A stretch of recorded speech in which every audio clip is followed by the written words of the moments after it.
4 तो चैप्टर 4 का नाम है change in profit sharing ratios. तो change in profit sharing ratios का मतलब है कि पार्टनरशिप के अंदर जितने भी पार्टनर्स हैं, अगर वो पार्टनर्स अपने प्रॉफिट शेयरिंग रेशियोज को चेंज करते हैं, उसे बदलते हैं, तो यही कहलाता है change in profit sharing ratio. जैसे एग्जांपल, मान लो 3 पार्टनर है बेटा, partner A, partner B and partner C. ये 3 पार्टनर है, partner A, partner B and partner C, और तीनों के प्रॉफिट शेयरिंग रेशियो है 3:1 कि फर्म के अंदर जो भी प्रॉफिट या लॉस होगा उसे तीनों पार्टनर्स आपस इस एग्रीड रेशियो में डिस्ट्रीब्यूट करेंगे। तो जब ये पार्टनरशिप बनी होगी तभी ये रेशियो डिसाइड हुए होंगे, और जब पार्टनरशिप बनी होगी तो एग्रीमेंट के अंदर इस रेशियो को पार्टनरशिप डीड के अंदर मेंशन किया होगा।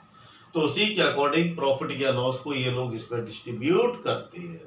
लेकिन आफ्टर सम टाइम, कुछ ईयर्स के बाद, अगर पार्टनर्स ने डिसाइड किया, सभी ने मिलके एग्री हुए और सभी ने डिसाइड किया कि भाई अब फ्यूचर में हमारे प्रॉफिट शेयरिंग रेशियो होंगे 2:3:1, कि सभी ने डिसाइड किया कि हमारे प्रॉफिट शेयरिंग रेशियो होंगे 2:3:1, तो अब यहाँ पे रेशियो क्या होगा बेटा? चेंज होगा। ठीक है, रेशियो क्या होगा? चेंज। इसी को बोलते हैं हम change in profit sharing ratio. तो अब इस केस में ये जो है ये ओल्ड रेशियो कहलाएंगे, और ये जो है अब न्यू रेशियो कहलाएंगे। तो ये चैप्टर इसी पे बेस्ड है कि पार्टनर के पहले जो रेशियो थे, पार्टनर ने डिसाइड किया कि भाई उस रेशियो में प्रॉफिट शेयरिंग रेशियो शेयर नहीं करना है। अब उन लोगों ने न्यू रेशियो डिसाइड किए कि अब प्रॉफिट या लॉस हम इसमें शेयर करेंगे। तो इसी को बोलते हैं हम change in profit sharing ratio. तो ये ओल्ड रेशियो होगा, ये न्यू रेशियो होगा। तो बेटा जब भी पार्टनर्स अपने रेशियो को चेंज करेंगे तो अकाउंटिंग पर इसका इफेक्ट होगा, तो उसका कुछ अकाउंटिंग ट्रीटमेंट्स किए जाएंगे। तो वह अकाउंटिंग ट्रीटमेंट्स को ही हम इस चैप्टर के अंदर स्टडी करेंगे कि इस रेशियो से ये चेंज होने से क्या क्या इफेक्ट होगा, और जो इफेक्ट होगा उस इफेक्ट्स को हम अपने अकाउंटिंग के अंदर कैसे रिकॉर्ड करेंगे या कैसे उनको हम एडजस्ट करेंगे, ये हम पढ़ते हैं बेटा इस चैप्टर में। तो सबसे पहले जरा ध्यान से देखना कि change in profit sharing ratio, कि अगर प्रॉफिट शेयरिंग रेशियो में चेंज होता है leads to dissolution of partnership, तो इससे हमारी पार्टनरशिप का डिसोल्यूशन होता है, पार्टनरशिप खत्म हो जाती है, फर्म नहीं। अगर मैं कहूँ पार्टनरशिप और अगर मैं कहूँ पार्टनरशिप फर्म, दोनों में डिफरेंस है। पार्टनरशिप का मतलब है वो एग्रीमेंट खत्म हो गया, कि जब ये एग्रीमेंट बना होगा तो उसमें ये रेशियो डिसाइडेड थे। अब जब हमने रेशियो चेंज किए तो पुराना जो एग्रीमेंट है वो खत्म हो गया।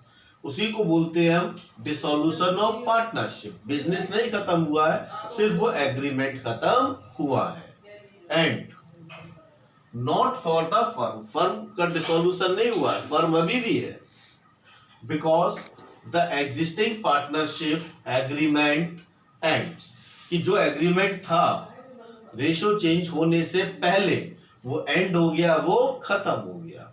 जब नए रेशियो चेंज हुए तब एक नया एग्रीमेंट तैयार होगा, नया एग्रीमेंट बनेगा। And the new agreement came into effect, अब एक नया एग्रीमेंट आ जाएगा जिसके अंदर नए रेशियो को डिसाइड किया गया है।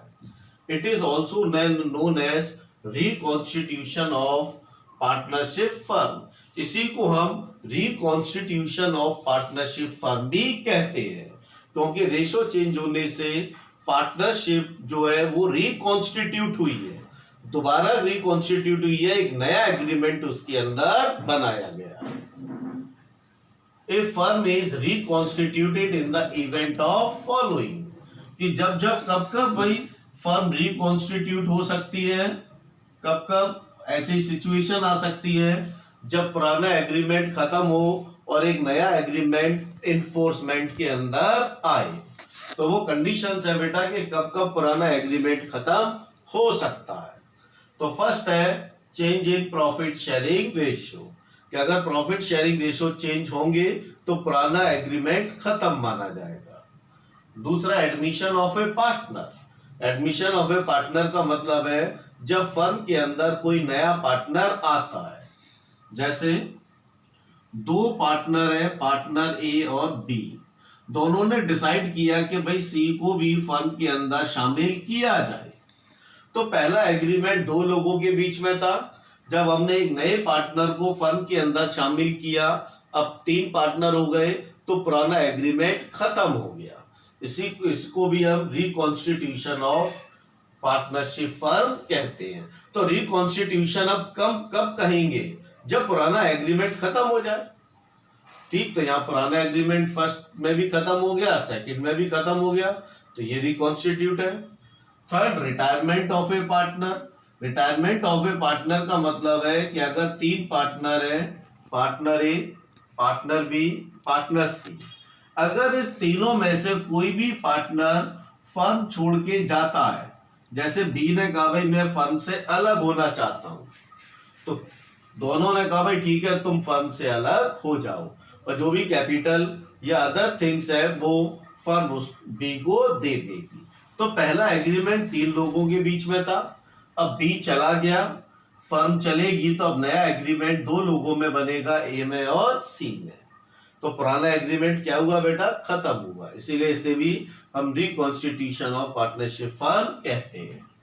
डेथ ऑफ ए पार्टनर, ये मान लो तीन पार्टनर है, partner A, partner B, partner C, तो अगर तीनों में से किसी एक पार्टनर की डेथ हो जाती है, जैसे ए की डेथ हो गई, तो अब फर्म को कौन चलाएगा, बी और सी चलाएंगे। तो यहाँ पर भी पहला एग्रीमेंट तीन लोगों के बीच में था, अब एक नया एग्रीमेंट बनेगा, वो बनेगा बी और सी के बीच में। तो जब भी कोई नया एग्रीमेंट बनेगा तो रिकॉन्स्टिट्यूशन ऑफ पार्टनरशिप फर्म कहलाता है। फिर फिफ्थ आता है बेटा एमालगमेशन ऑफ टू और मोर पार्टनरशिप फर्म। एमालगमेशन का मतलब है कि मान लो तीन पार्टनरशिप है, ये तीनों अलग अलग है, अलग अलग काम कर रही है, तीनों में हैवी कंपटीशन है, तो तीनों ने डिसाइड किया भाई कंपटीशन से हम ही को नुकसान है, और तीनों ने मिलके एक फर्म बना ली, सारे पार्टनर मिलके एक फर्म बना ली। तो पहले तीनों के एग्रीमेंट अलग अलग थे, जब सभी पार्टनर ने मिलके एक फर्म बना ली तो अब एक नया एग्रीमेंट होगा, तो पुराना एग्रीमेंट खत्म हो जाएगा। इसीलिए एमालगमेशन का मतलब होता है मिल जाना, ज्वाइन कर लेना, कंबाइंड हो जाना। तो जब भी ऐसा होगा तो उस केस में नया एग्रीमेंट बनेगा, वो भी रिकॉन्स्टिट्यूशन ऑफ पार्टनरशिप फर्म कहलाएगा। तो आगे बेटा अगर समझ में रिकॉन्स्टिट्यूशन कब कब पॉसिबिलिटीज हो सकती है रिकॉन्स्टिट्यूशन की, change in profit sharing ratio, admission of a partner, retirement of a partner, death of a partner, amalgamation of two और मोर पार्टनरशिप फर्म। तो ये वो केसेस हैं जहां पर कि हमारा पुराना एग्रीमेंट खत्म होगा, नया एग्रीमेंट बनेगा, इसी को हम रिकॉन्स्टिट्यूशन ऑफ पार्टनरशिप कहते हैं। अब आता है बेटा कि अगर ये ऐसी कंडीशंस होंगी तो उसका अकाउंटिंग ट्रीटमेंट क्या होगा। तो अब आता है adjustment for change in profit sharing ratio, कि अगर प्रॉफिट शेयरिंग रेशियो में कोई चेंज होता है, बदलाव होता है, तो अकाउंटिंग के अंदर हम उसको कैसे एडजस्ट करेंगे, उसके लिए हम किन किन चीजों के अंदर एडजस्टमेंट किया जाएगा। तो फर्स्ट है बेटा determination of sacrifice ratio and gain ratio, कि जब भी रेशियो चेंज होगा तो सबसे पहले हम ये डिसाइड करेंगे सैक्रिफाइस रेशियो और गेन रेशियो। सैक्रिफाइस रेशियो का मतलब होता है जैसे ए पार्टनर को पहले मिल रहा था 3/6, अब मिलेगा 2/6, तो इसका मतलब इसका शेयर कम हो गया, पहले जितना मिल रहा था अब चेंज होने से जो मिला, तो इसका मतलब इसका शेयर कम हुआ है, इसे सैक्रिफाइस कहते हैं। इसको पहले 2/6 मिल रहा था, अब 3/6 मिलेगा, इसका मतलब पहले के कंपैरिजन में अब इसका शेयर बढ़ गया है, तो इसको बोलेंगे हम गेनिंग। जिसका कम होता है सैक्रिफाइस, क्योंकि रेशो जब भी चेंज होगा तो किसी का शेयर या किसी का रेशो कम होगा या किसी का रेशो बढ़ेगा, तो जिसका कम हुआ वो सैक्रिफाइस, और जिसका रेशियो बढ़ गया वो गेन कहलाता है। तो सबसे पहले हम क्या फाइंड आउट करेंगे कि गेन किसने कितना सैक्रिफाइस किया और दूसरे ने कितना गेन किया। फिर सेकंड पढ़ेंगे हम अकाउंटिंग ऑफ गुडविल। तो फर्म के अंदर जो गुडविल है उसका अकाउंटिंग ट्रीटमेंट क्या होगा, उसे कैसे हम बुक्स के अंदर रिकॉर्ड करेंगे, उसे बुक्स में कैसे एडजस्ट करेंगे। थर्ड हम पढ़ेंगे अकाउंटिंग ऑफ रिजर्व्स, कि जब रेशो चेंज हो रहे हैं तो फर्म के अंदर उस रेशो चेंज होने से पहले जो रिजर्व्स है फर्म के अंदर, अभी हम इसको डिटेल स्टडी पढ़ेंगे, जो भी हमारे फर्म के अंदर एक्यूमुलेटेड प्रॉफिट्स है और जो भी लॉसेज है, रेशो चेंज होने के टाइम पर हम उसका क्या अकाउंटिंग ट्रीटमेंट करेंगे। फोर्थ आता है revaluation of assets and reassessment of liabilities, कि जिस समय रेशो चेंज हो रहे हैं तो फर्म के अंदर जितनी भी असेट्स हैं, फर्म के अंदर जितनी भी असेट्स हैं उनका रिवैल्यूएशन किया जाएगा।